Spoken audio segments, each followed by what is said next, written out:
sales is the most lucrative skill in the world, period. The problem is most sales advice out there today is outdated, cheesy, and can even keep you from getting the deals that can make all the difference in your career. This is the No BS Sales School, a podcast for entrepreneurs and salespeople who want to master the skill of selling without all the BS. As many of you know, I have the gift of ADHD. If you hadn't heard me say that, you could probably guess that. I think a lot of people in sales, also have ADHD. People laugh about it, ask them about it from time to time. It's none of my business, but I feel like ADHD is a real gift. It is for me, but it wasn't a gift before I knew what it was, and it wasn't a gift before I figured out, how to manage it. And so I was diagnosed with ADHD about 15 years ago. I was 41 at the time. And it's kind of a funny story, I think. My son went to psychological evaluation to figure out why he couldn't sit still in school. And I'd never really thought much about ADHD. And the doctor came to, sat down with Sally and me and said, I need to tell you your son has, ADHD. And I'm like, well, what does that mean? And she said, well, he fidgets, his brain's running 1,000 miles an hour all the time. He can't, has some impulse control, and, his brain is just churning and churning and churning ideas. I was like, oh, okay, that makes sense. And we finished the meeting, with Sally and I were, poor little child, he wasn't perfect. And so it was kind of an upsetting thing. And, but after the meeting, Sally came in and she goes, what in the hell is wrong with you? I said, what do you mean?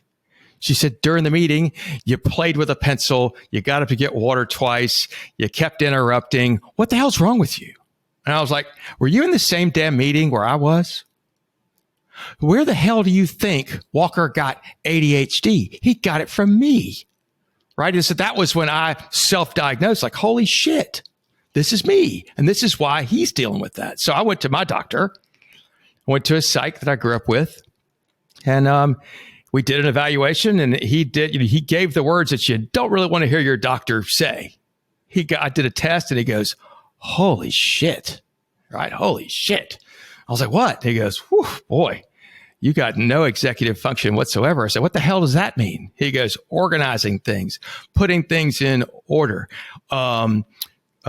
working diligently and slowly on things. He goes, that's not you. I said, no shit, pal. And he said, it doesn't have to be that way. He said, we talked about how that impacted me. And, really, I'm kind of a mess. I interrupted conversations. I wasn't very good at listening. My desk was a mess. I never had much organization in my life.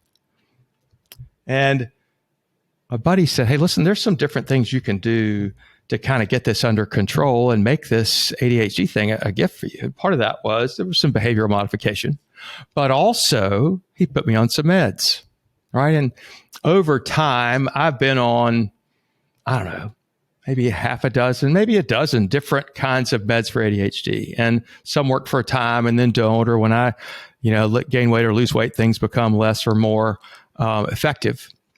But the reality is, I've got this thing, and I just picture my brain. I've used this, and I don't mean this in an arrogant way. I picture my brain like a Ferrari, meaning it is fast and wild. And if I can keep it tuned up and on the road, man, everybody wins.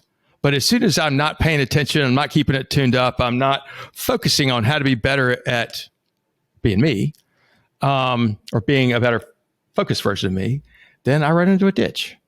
So, all that to say, little advice if you're wondering about ADHD, or if you've ever had it or your children have had it, the advice that I would give to anybody is if you think you have ADHD and you don't give a shit, don't worry about it, right? But if you feel like it's impacting your life, you're being less productive or whatever, go talk to your doctor. More importantly, I would say go talk to a psychiatrist, because a doctor's helpful. They'll hand you the same meds, whatever the drug rep says. But maybe to get a dig in a little bit deeper, there are specific medicines can help different specific things. And so what I have found, if you are currently taking, or your child's currently taking ADHD medicine, they say it does not make them feel good. And I hear this from my friends' kids, and also heard it from some of my friends. I will tell them, you're probably either not on the right medicine or you're not taking the right dose. So keep that in mind. If you're taking ADHD medicine and it's the right dose and the right medicine, it should make you feel better, more in control. It makes me feel great, right? It makes me feel like, wow, I'm really on point. So I'll just say that to you. And I've been on the wrong dose before. I've been on the wrong meds before, a number of times. But keep searching until you find the right one. And a psych will be better off to help you do that than just your plain GP. So you'll have more options and more knowledge that way, and also more access to the newer medicines, which are better than some of the older medicines. So I didn't just come on here to talk about pharmacology.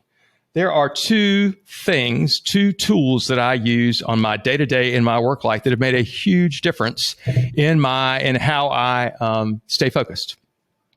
Right? So the things that I use, one of them is an app that I think is worth 100 times what I pay for it.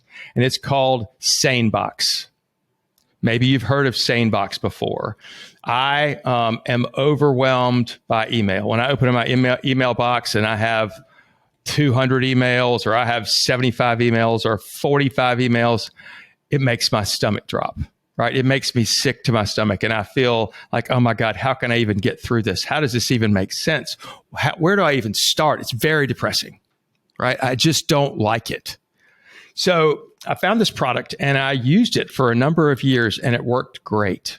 Right? It's called SaneBox. And what SaneBox does, it uses artificial intelligence, AI, like everybody's talking about these days, to pick and choose which emails go to your inbox. Right? It looks at your history of using email ever since you've been on the email, ever since you've been using whatever email you've been using, Gmail or Microsoft or whatever, works with all of them. And it looks at the history of how you've responded to other emails, and it helps divide them into a number of categories. It could be up to 10 categories. I just have 3 or 4. One is inbox, where your important messages go, right? Number 2 is called Sane Later, which are ones that are important, but you don't have to deal with them right now.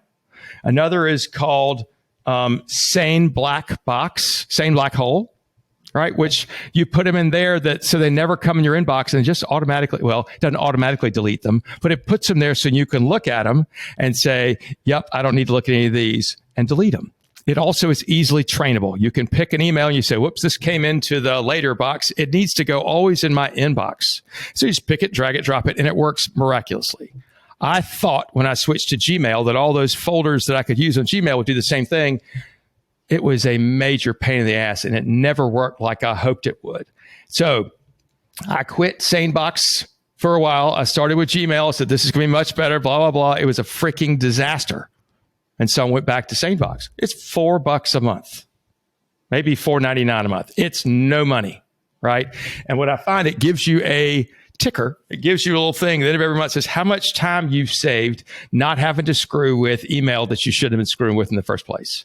And the greatest selling point I think they have is if you ever want to quit, just let them know and they'll put your inbox right, or put your email right back the way it was before. No questions asked, no problems. Well, if there's not a better sales pitch than that, because holy shit, once you see how good your email can be organized with SaneBox, you won't ever want to be back that way. By the way, they're not a sponsor of my program. I'm not doing this because they paid me. I just think it's a great tool, and I rarely talk about the tools that I use here. So I thought that might be helpful to y'all. Anybody wants to find out more about SaneBox with me, you can go to sanebox.com, or if you want to email me and say, hey, tell me about SaneBox, I bet your email will go to my inbox, if not my later box, and I'll get back to you pretty quickly. All right. Second tool I want to talk to you about. This is ADHD killer right here. It is a timer. I don't know if you can see this, but it's a round timer that I use, right? It goes from 0 to 90 minutes. And so what I can look and I can say, okay, I've got an appointment in about 30 minutes and I need to make sure I don't miss that. So I go and I press this button and I'll set the timer for whatever, 25 minutes. Right, like that. I'll set it for 25 minutes and I'll press start and it will count down. And then it beeps and I go, holy shit, it's time for 5 minutes for my meeting. Better get ready. I know that sounds dumb to some of you. Why in the world would you want that?